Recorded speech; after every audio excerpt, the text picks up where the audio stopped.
Bueno, ojalá no sea gripe, ojalá no sea influenza. No soy yo. Y mucho menos COVID. Pero Julián ha estado contaminando a todos. Ojalá que nuestros distinguidos invitados no salgan premiados con esto. Espero que no. Bueno, Eric Hernández Machado, que es el coordinador general de Participación Ciudadana, y Lady Blanco, abogada, ex coordinadora de esta entidad. Buenos días, bienvenidos. Buenos días, agradecido por la invitación y para nosotros un gusto estar con ustedes y representar a tan importante institución de la sociedad civil. Buenos días, yo tenía pendiente venir, así que qué bueno estar aquí. Qué bueno estar aquí. Sí, nos habíamos encontrado con Lady, estábamos conversando de las reformas, sí, y planteamos esta discusión. Y bueno, reformas.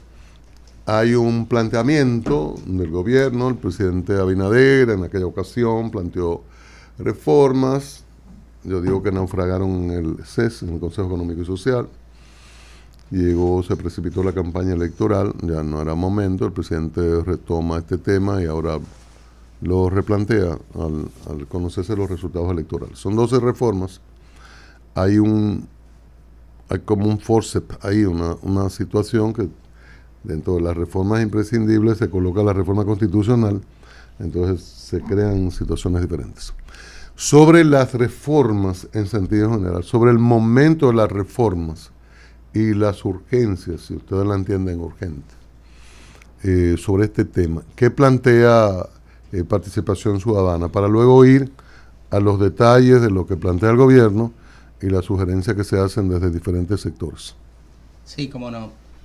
Debemos de reconocer que el primer punto importante de reforma, como lo acaba de decir, es el tema constitucional, y que conforme ha declarado el presidente tiene dos objetivos principales: el tema de la independencia y fortalecimiento del Ministerio Público, y por otra parte la modificación a la modalidad de la reelección presidencial. En el primer aspecto es solamente, pienso yo, el tema de independizar la designación. Entendemos en Participación la designación del Procurador General de la República, que no dependa de una designación directa del Poder Ejecutivo, y redefinir cuáles son sus competencias, quitarle muchas competencias administrativas, como administración de cárceles, administración de régimen penitenciario y otros temas de tipo registral que no tienen nada que ver con el Ministerio Público, como es la certificación de firma de notarios y otros temas puramente administrativos. Ahora bien... Perdóname, pero eso se puede hacer sin modificar la Constitución. Sí, se puede hacer, pero... Digo, con la excepción de la designación, pero lo otro tú lo puedes hacer por ley. Sí, pero para poder realmente pasar las competencias del tema del régimen penitenciario, debe de mediar otras definiciones y otras competencias del Procurador General de la República. Pero antes de eso... Pero el propósito final, y debo de recordar, y debe de reunirse todo en un solo recipiente, es que conjuntamente con la redefinición de las competencias del Procurador va a venir la creación del Ministerio de Justicia. Pero antes de meternos ahí, Eric y Lady, dentro de un proceso de reformas, sobre todo esa reforma fiscal aplazada y tan conflictiva por los intereses que implica, colocar una reforma constitucional que es de otra naturaleza, y ya tuvimos una en el 12 y una forzada en el 16, en el 15. Es prudente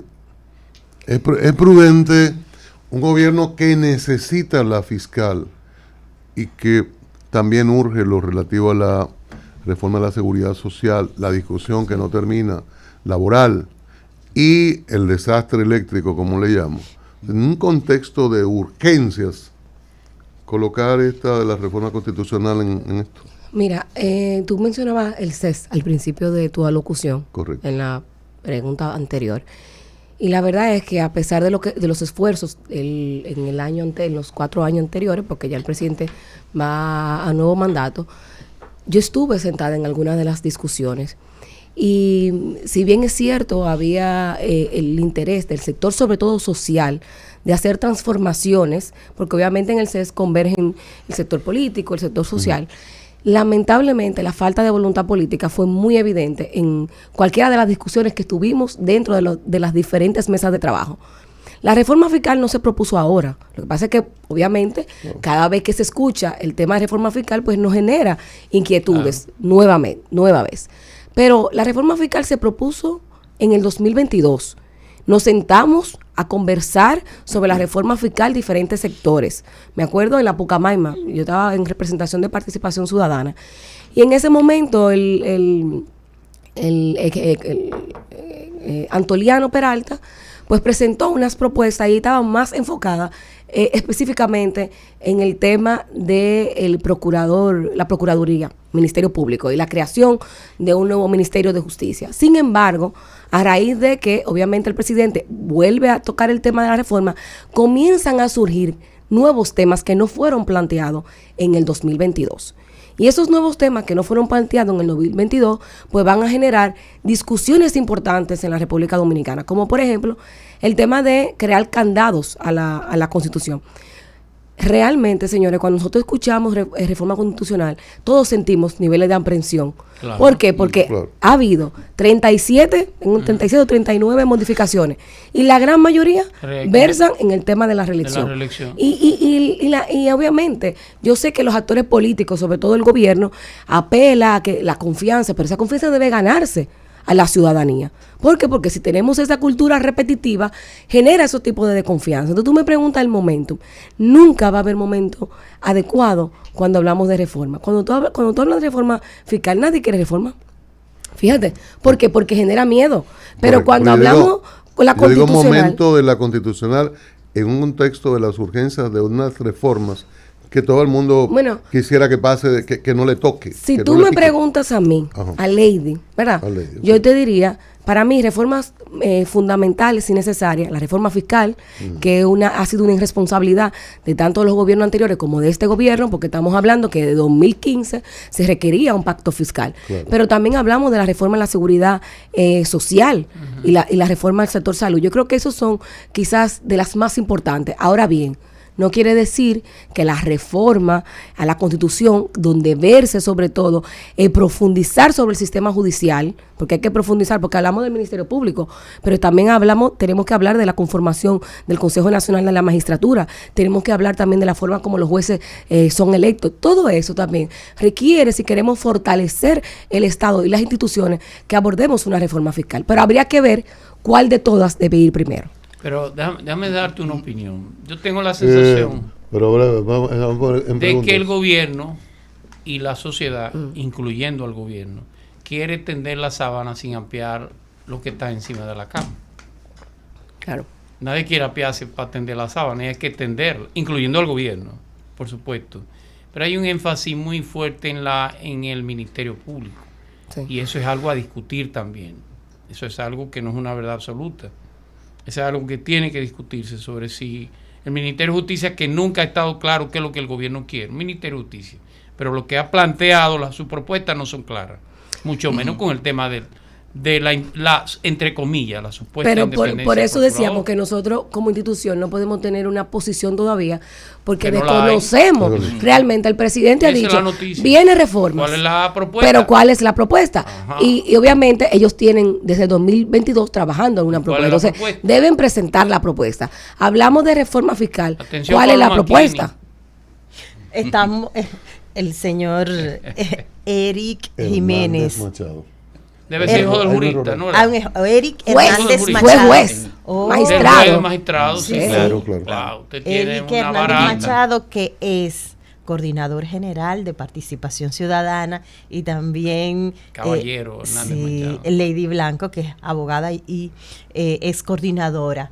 A propósito de que usted quería hacer una extensión de esa... Sí, cómo no. Yo quiero puntualizar sobre la reforma constitucional lo siguiente. Se habla de manera retórica con respecto de fortalecer el Ministerio Público, y se habla de manera retórica de robustecer el tema de la reelección. Pero hay que ver necesariamente, porque toda modificación a la Constitución es una manifestación política, hay que ver el trasfondo de todo esto. Y es que el trasfondo inicial es, evidentemente, mover al Procurador General de la República del Consejo Nacional de la Magistratura. Entonces, lo que debemos de preguntarnos y preocuparnos, ¿quién va a sustituir al procurador? Nadie. Se va a dejar de esa manera. Es sacarlo, eso fue un invento de Leonel Fernández. Que tiene que ser de carrera, de la carrera del Si queremos fortalecer el sistema de justicia y hablamos de la independencia del Ministerio Público, esa conformación del procurador debe ser de la carrera del Ministerio Público, porque ¿para qué tenemos la carrera? Para fortalecer y formar lo que van a hacer los fiscales y el procurador, entonces tiene que salir de la carrera. Entonces, vamos a dejarlo fuera, como la estaba posición antes. De participación ciudadana es que siga adentro con ahí. Esos requisitos, Lady. No, que salga del Consejo Nacional de la Magistratura y que el Consejo Nacional de la Magistratura sea quien designe, bueno, todavía no es que hemos tenido una posición fija, pero sea quien designe quién va a ser el procurador, pero de la carrera, de carrera. En medio de todo ese paquete de reforma que se está manejando en este proceso, pudiera incluirse saber qué es lo que va a ocurrir finalmente con esa ley que crea la Dirección Nacional de Inteligencia, la 124. Bueno, sobre ese tema hay varios recursos de inconstitucionalidad pendientes. De hecho, ya varios quedaron en estado de ser fallados. El tribunal, en varias reuniones que tuvimos con el director y la Asociación de Diarios, ellos mostraron toda la disposición de mejorar la ley en la medida que se reclamaba. Incluso decían que el reglamento ayudaba mucho a la interpretación de la ley. Pero sin embargo, la solución más rápida que va a venir va a ser a través del Tribunal Constitucional, porque vemos que los proyectos que supuestamente se estaban gestando con motivo del proceso electoral quedaron sobre la mesa, que la iniciativa del Poder Ejecutivo también nunca vimos una iniciativa formal por parte del Poder Ejecutivo para mejorar el contenido de la ley. Y en esas circunstancias, si no actúa el Ejecutivo ni el Legislativo, el Tribunal Constitucional va a tener un protagonismo importantísimo sobre la interpretación y vigencia de esa ley del DNI. Mientras tanto, la ley está promulgada y vigente. Y hasta puede aplicar. Y se está aplicando. Se está aplicando. Y el reglamento también, porque ya venció el plazo de los 90 días y ellos lo publicaron. ¿Y que el Tribunal Constitucional no tiene un plazo para definir eso? No. Eso está ahí. No. Para fallar no. Participación. Para fallar no. En ese caso, tengo dos preguntas. Participación ciudadana, en ese caso, tiene como una propuesta, le da seguimiento con alguien como hacen en otros casos respecto de la ley aprobada ya del DNI, y lo otro tiene que ver con la discusión de las reformas. ¿Le preocupa participación ciudadana que antes se habían dado escenarios de conversación y de debate y que ahora nosotros, por ejemplo, no lo estamos viendo? Y en el caso de clase media, no tiene interlocutores, no tiene quien pueda abogar por ella. Mira, responderé la última y dejaré que Eri responda la primera sobre el DNI, porque estuvimos trabajando en la comisión que el presidente convocó para presentar propuestas y nosotros lo hicimos, pero Eri estuvo ahí a cabeza. Con relación a las discusiones, la preocupación que obviamente que nosotros percibimos es que vamos a reforma, porque las reformas nadie nos las quita. Sin embargo, tenemos un Congreso mayoritariamente de un partido que tiene mayoría cuasi absoluta, para no decir que no tiene mayoría total. Sin embargo, nosotros decimos que las discusiones deben ser fuera del Congreso. Cuidado que eso pasó en Colombia y no pudieron pasarla. Deben ser fuera del Congreso. Hay una sociedad diferente, una sociedad con mayores niveles de conciencia democrática. ¿Por qué fuera del Congreso? ¿Por qué? Porque tú tienes mayoría. O sea, no es que el Congreso no debe jugar un rol, el Congreso va a jugar un rol y tendrán las vistas públicas. Pero las discusiones deben ser fuera del Congreso, con la sociedad, con la oposición, con la academia, cuando hablamos sobre todo de reforma constitucional o cuando hablamos de la reforma del sistema de salud, hay que incluir todos los sistemas, todos los actores que juegan un papel importante en cada ámbito. Y la fiscal, señores, la fiscal yo creo que es de la que genera también mayores niveles de preocupación. Claro. Sobre todo porque nos hablan de reforma fiscal, pero uno sigue viendo cómo se maneja la calidad del gasto. Entonces, creo que primero tendremos que nosotros como ciudadanos demandar mayor nivel de calidad del gasto, o sea, reducción de ese uso de los recursos públicos con relación a la calidad del gasto, y después hablar de reforma fiscal. Eric. Bien. La parte de la pregunta de... Sí, con respecto de la ley del DNI, la posición institucional es que toda interpretación de la ley debe de considerarse que necesita para acceder a la información privada de una autorización de un juez, necesariamente. Si se interpreta en sentido contrario, debe de considerarse una actuación apartada de los preceptos constitucionales. Así es. Mire, dicen que ustedes eran muy duros con el PLD y que ahora como que se la pichan unas huevitas al gobierno. ¿Usted cree? Como que... no, yo estoy haciendo la pregunta. Nosotros fuimos los primeros que nos opusimos a la semanal. Pero como que son muy suaves en el tema de la corrupción, como que tienen unos cariños con este gobierno. Bueno, se quejan los PLD, sobre todo los PLDistas se quejan de eso. Bueno, pero es que quizás no hay corrupción ahora. No, corrupción hay. Y persiste, claro. Es que la corrupción es una cultura, lamentablemente, que tenemos que ir transformando con mayor nivel de transparencia. Entonces, no quiere decir que no haya corrupción, la hay. Yo no creo, la verdad, yo siento todo lo contrario. Yo siento que cuando me toca conversar con la gente del oficialismo, siento un nivel de rechazo hacia mi persona, un poco obvia. Entonces, no creo. Yo creo que lo que hay que ser justo, o sea...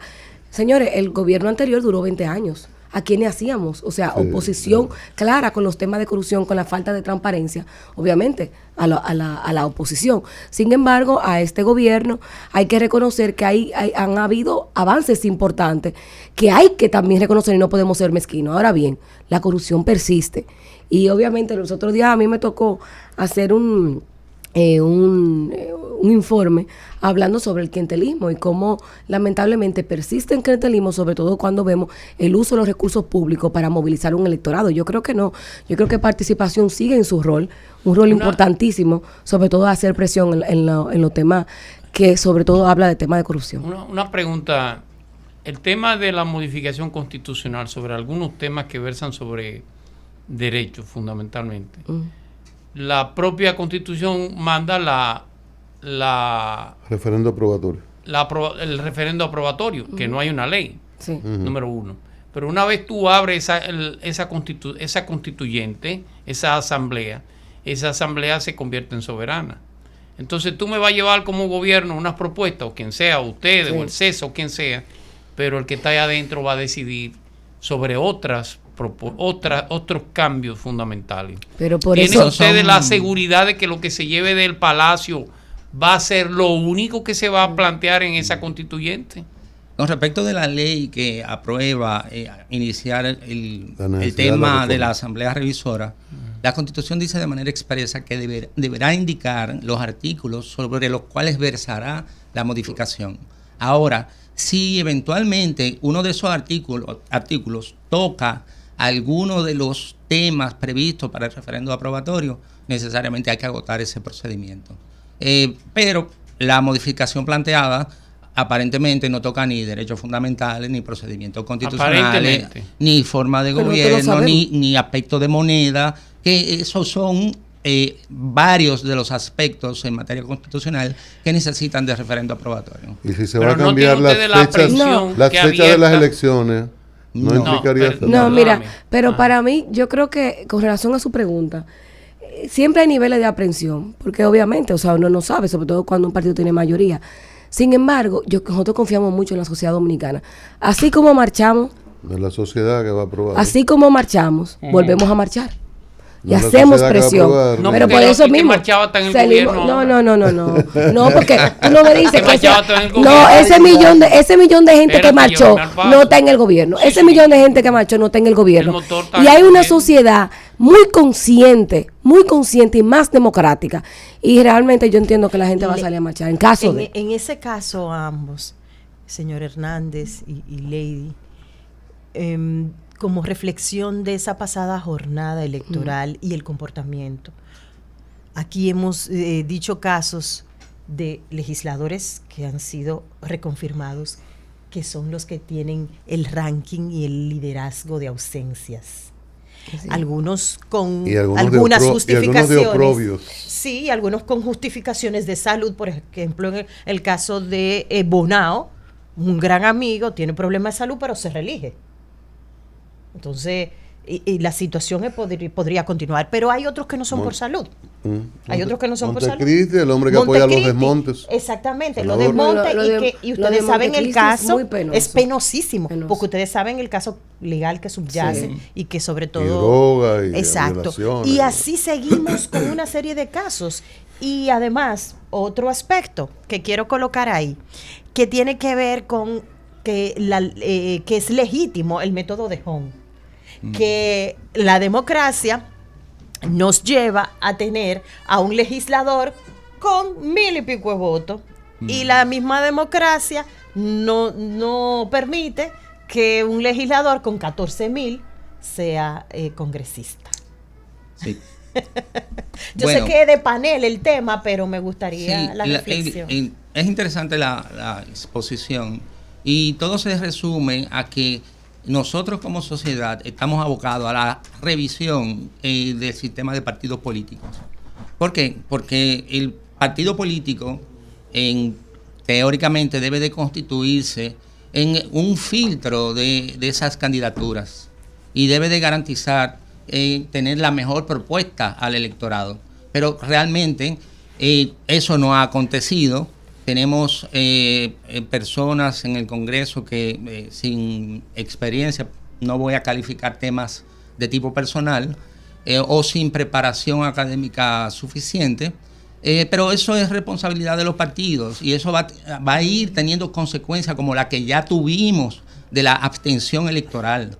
Y los políticos se tienen que dar cuenta de eso para que en un futuro mediano, no largo, no tengamos un fracaso del sistema político expresado en la abstención o expresado en las protestas que se puedan dar con respecto de el desempeño de las funciones públicas que estamos hablando. Pero sobre el método de Hunt, porque la Constitución dice que el voto es directo, y ocurre que luego se hizo la reforma, se mandaron 2 leyes, se aprobó una, y ocurre que ahora en la actualidad tenemos en todos los niveles de elección ese voto preferencial. Yo voto por la persona que yo quiero. De consiguiente, y a mí me pasó en este proceso, yo voté por una persona y yo no quiero nada con ese partido. Entonces no me pueden contar mi voto para ese partido. Si hay un voto directo hasta para los directores en los distritos municipales. ¿Ustedes qué piensan del método de Hunt? ¿Eliminamos esa cosa? Lo primero es que hay que decir es que esa ley ya pasó por el Tribunal Constitucional, y el Tribunal Constitucional dio la aprobación y conforme a la Constitución. Claro. Pero la puede revisar, en ese contexto, de verlo, hay 5 jueces nuevos que nadie sabe si cambian la posición del tribunal. Entonces, estando vigente la ley y estando vigente 21, con carácter vinculante. Y fue antes de 21, que la ley, la que estableció los métodos de elección en todos los niveles, es más reciente que esa disposición. De consiguiente, se le puede presentar a partir de la ley, mire, denle una miradita, ahora que hay 5 nuevos. Porque bueno, hay muchos como problemas. Como iba diciendo, esa sentencia con carácter vinculante, porque se trató de una acción directa de inconstitucionalidad. Correcto.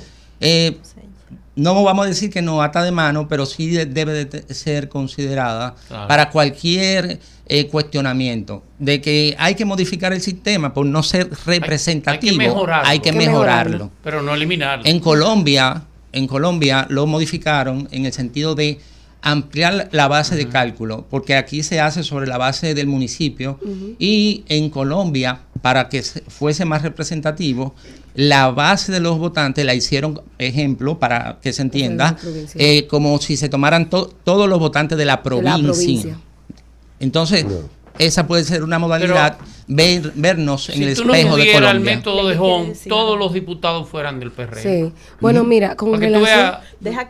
¿Sí o no? No, pero mira, con relación a lo que tú dices de la calidad de la representación, la verdad es que sí es cierto que los partidos deben ser el colador.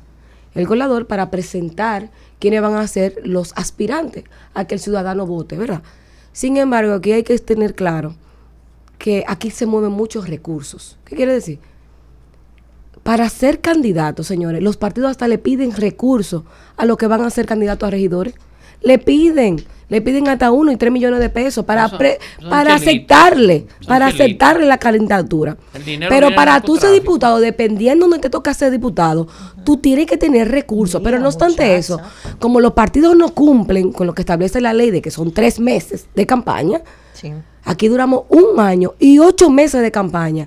¿Ustedes creen que es posible? No, pero vamos a decir lo que vimos ahora en este proceso. ¿Usted cree que es posible que una gente con los pocos recursos que tenga, yo que sea un líder comunitario en mi entorno y yo quiera aspirar a una posición, usted que yo pueda competir con aquel que tiene dinero de lavado o que tiene dinero de las bancas? Lady, es difícil. Lady, pero no, eso es prevalente. Pero en el caso, pero en el caso, un ejemplo, en el caso de Montecristi, que para mí es muy penoso verlo, sobre todo porque uno aspira a tener mejor calidad de la representación.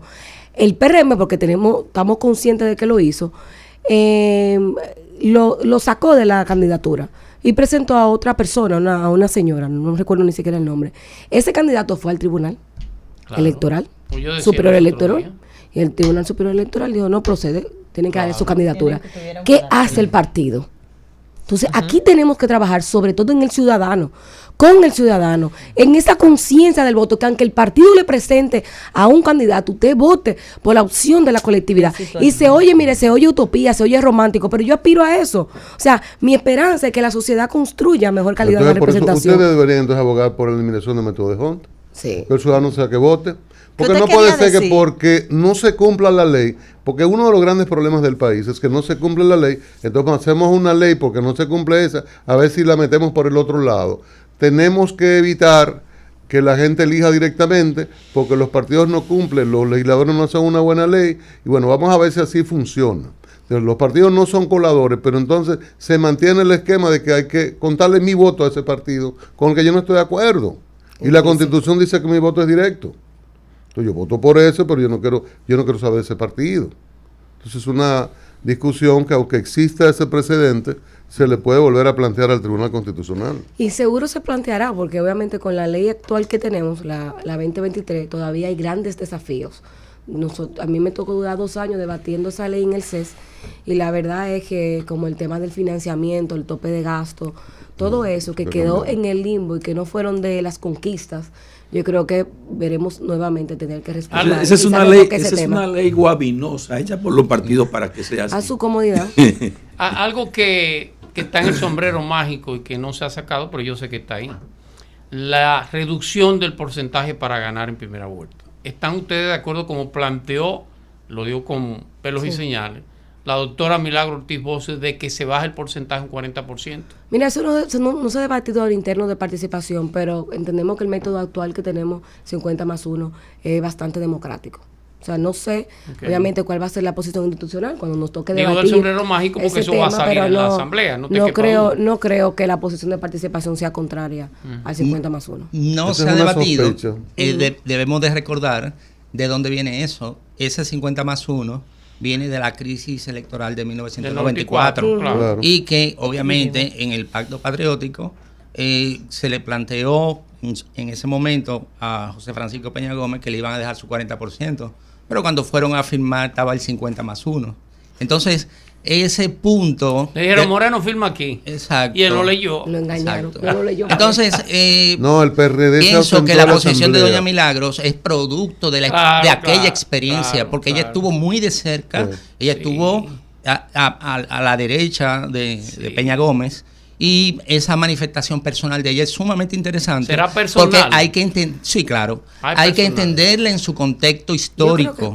Ella está manifestando quizás lo que realmente el PRD sufrió en ese momento, que fue realmente una sorpresa dada con el Pacto Patriótico. Ahora, participación ciudadana.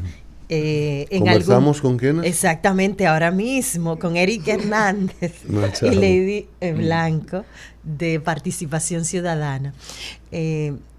Se ha hecho la gestión de presentación normal, de lobby, cabildeo, con participación ciudadana, sobre todo porque muchas veces es uno de los públicos más críticos, como debe ser, porque por su naturaleza es de los más críticos. Entonces, si yo tengo un público que sé que es delicado, complicado y me va a impactar desde gobierno, estoy diciendo, ¿se ha hecho alguna gestión con ustedes respecto de algún punto que el gobierno quiera el apoyo? ¿Que eso es lícito? No, y espero que no lo haga tampoco, porque la naturaleza de participación es la presión, pero también la concertación. Es importante escuchar tanto al gobierno como a la oposición en los temas nacionales. Ahora, tú me estás hablando del lobismo. Entonces ese para mí es un concepto que me preocupa, porque el lobby trae consigo una manipulación quizás de... Pero lo digo en el instrumento más no, mira, la verdad es que, mira, con el tema de las reformas, sobre todo con la reforma constitucional, nosotros nos sentamos en el 2022, pero nos sentamos con todos los demás colectivos. No fue que hubo ese acercamiento, participación gobierno para ese tema. Con el tema del DNI, sí podemos decir que el director del DNI fue a participación a presentar el proyecto. Y luego nosotros hicimos, no, porque en los gobiernos anteriores... al DNI, no. Porque en el gobierno anterior también, vamos a poner la ley de administración pública, en algunas leyes también iban a presentar sus propuestas. Pero con el tema del DNI, ellos fueron a participación a presentar sus propuestas para que nosotros nutriéramos la pieza. Pero la verdad es que no. Nosotros lo que esperamos es que el presidente presente cuáles son esas propuestas, tanto la reforma fiscal como las demás reformas también desde el gobierno. Cuáles son esas líneas que tendrá su propuesta para nosotros entonces hacer nuestro trabajo. Sí. Yo deseo resaltar y valorar y reconocer públicamente que cualquier persona que va a participación ciudadana va y presenta lo que son sus proyectos y sus propuestas, pero no se atreven a hacer una pretensión de lobismo. ¿Por qué? Porque en esencia esta institución, y muchas veces no lo creen, todo esto es voluntario. O sea, este tema de estar presente y hacer opinión es tiempo nuestro, es tiempo profesional nuestro. ¿Tanto tiempo peleando? Voluntario. Y no solamente nosotros. Responsabilidad social. No solamente nosotros. El contexto del lobby, y yo lo voy a decir, por ejemplo, si yo fuese un grupo empresarial interesado, yo tendría a mis consultores, le digo, mira, vamos a hacer un acercamiento con participación. Exacto. Si nosotros logramos convencer a un grupo tan importante como es, donde hay destacadísimos abogados y eso, vamos a tener una ventaja y un elemento de apoyo. Vamos a socializar eso con ellos. Es en ese contexto, no del lobby extorsión, ni el lobby norteamericano, que otra también, que no es local, que esa es otra natural. Es la figura de socializar con sectores para ir ganando terreno respecto de algunas posiciones. Pero es que eso es parte del trabajo de participación. Correcto. Te decía concertación. Pero nosotros concertamos tanto con el sector social como con el sector empresarial. Vamos a poner, nosotros trabajamos directamente con Ángeles, con los debates, y es una forma de concertación también. Y con la oposición también, así como también con el oficialismo. Yo creo que es importantísimo, no solamente hacer presión, porque entonces no estaríamos haciendo un trabajo correcto. Tú hablaste de la reducción del gasto. Hay partidos que lo plantean como un elemento primario, incluso lo ponen hasta como una condición. Rebaja el gasto, quizás no hay que buscar ni un peso si usted reduce el gasto. ¿Ustedes cómo lo plantean? ¿Que el gobierno haga un pronunciamiento sobre reducción de gasto o a partir de medidas muy específicas? Porque, por ejemplo, ahora hay en debate una serie de estructuras en el exterior que suman una cantidad importante de empleos. El mecanismo siempre de colocar a los compañeritos en la nómina. Está lo relativo a las el dinero que se entrega cuando alguien no puede trabajar. A las subvenciones, excepciones. No. El pensiones. Las A las pensiones. pensiones. Y hay unos tipos de pensiones. De sobrevivencia. Correcto, pero hay un tipo de pensiones que no es de sobrevivencia. De que antes uno la ve por ahí que pueden trabajar más que uno. Entonces, hay una serie de elementos, sobre todo eso de nómina. Incluso ahora se agregó la discusión de los sueldos, de los desniveles, de mucha gente gana más que un presidente. Pero esa es otra cosa que yo creo que merece una discusión aparte. Pero esa situación del gasto y este crecimiento de nómina y en el exterior, ¿ustedes en qué nivel lo colocan? Porque hay gente que no se sienta a la mesa hasta que el gobierno reduzca el gasto. Mira, participación todavía, como no tenemos las propuestas, nosotros todavía no hemos interiorizado en el tema de las reformas y los motivos por las cuales o las condiciones. Sin embargo, yo de manera personal entiendo específicamente que cuando hablamos de reformas, aquí tenemos que apretarnos los bolsillos todos, ¿verdad? Pero yo creo que el primero que debe dar el ejemplo es el Estado. No solamente cuando hablamos del gasto corriente, que la gran mayoría se va en nómina, en pensiones, en subvenciones y en excepciones. Y cuando tuvo un congreso que tiene excepciones mayúsculas y ese congreso se resiste a hacer cambios importantes, entonces obviamente también nos genera preocupación porque hablamos de reforma, entonces tú me vas a apretar a mí el bolsillo cuando tú como Estado, como tú como gobierno, no haces el esfuerzo también para mejorar el gasto. Entonces ahí hablamos, hay exenciones que se entendía en el tiempo, porque obviamente son herramientas que se utilizan para generar desarrollo. Cuando hablamos de exenciones para desarrollar la frontera, para las empresas, pero hay exenciones que ya no tienen razón de ser. ¿Y la han identificado? Mira, hay exenciones que se le dan a empresas privadas que ya no tienen razones de ser. Pero hay sector eléctrico, pero también el sector de transporte. O sea, hay muchas exenciones que si tú te pones a analizarla, el costo que se va, más de 340 mil millones de pesos, señores. Entonces, hay que hablar de la calidad del gasto. Eso sí, tenemos que hablar de esa reducción. El señor. Sí, sin lugar a dudas, la gran presión que hay en la economía dominicana es el tema, como acaba de decir Lady, del gasto corriente, del pago de nómina del Estado, que ha crecido en 300 mil millones de pesos, tengo entendido, pero también debemos reconocer que hay una presión externa de las calificadoras de riesgo país en relación a la deuda externa y los bonos que se han colocado internacionalmente. Entonces, esa presión externa es la que está realmente presionando legítimamente en el entendido de que el nivel de endeudamiento del Estado está al límite, es que está presionando para esta reforma fiscal. Esa es la presión externa, independientemente de la voluntad política que hay de mejorar la pobreza. Mejorar la pobreza es reducir el gasto. Pero tú tienes que reducir el gasto, pero fíjate, aquí cuando hablamos de recaudación fiscal, esa es como la idea de, cuando hablamos de reforma fiscal, tú piensas en recaudación, pero aquí hay que hablar de mejorar la calidad del gasto. ¿Por qué? Porque si no mejoramos la calidad del gasto, ¿qué vamos a hacer? Seguir recurriendo a deuda soberana. En 30 segundos que nos queda de tiempo. Cuando se haga la reforma constitucional, ¿ustedes son partidarios de que coloquemos las elecciones a un mismo día todas? Ya que hay niveles de elección diferentes y la gente ha aprendido a votar. En participación estamos divididos. Hay un grupo que estamos de acuerdo, hay otro grupo que no. Entonces no hemos llegado a consenso todavía. Nos vamos con eso. Que ya tenemos que 4% para la educación. El 63% del 4% está en la nómina de la ADP. ¿Cuál ha sido el éxito? Todos ustedes que forzaron por eso. Todo lo que forzamos por eso, ¿cuál ha sido el éxito? Pero es que el problema no fue la lucha, el problema no es el recurso que se le entrega a educación, porque es necesario. Porque aquí, si hablamos de educación, la educación debe ser transversal al desarrollo. Pero no han seguido. Ahora bien, es cómo se está aplicando ese recurso, cómo se está aplicando ese 4%. Ahí es que está el problema. 63%. Señores, gracias. Y más. A Eric, a Lady. Bien, gracias. Muchísimas gracias, Eric Hernández Machado, el coordinador general. Ajá. Coordinador general de Participación Ciudadana, Lady Blanco, ex coordinadora directiva de la entidad, abogada. Pelea, Lady. Gallita. Gallita. Pelea, Lady.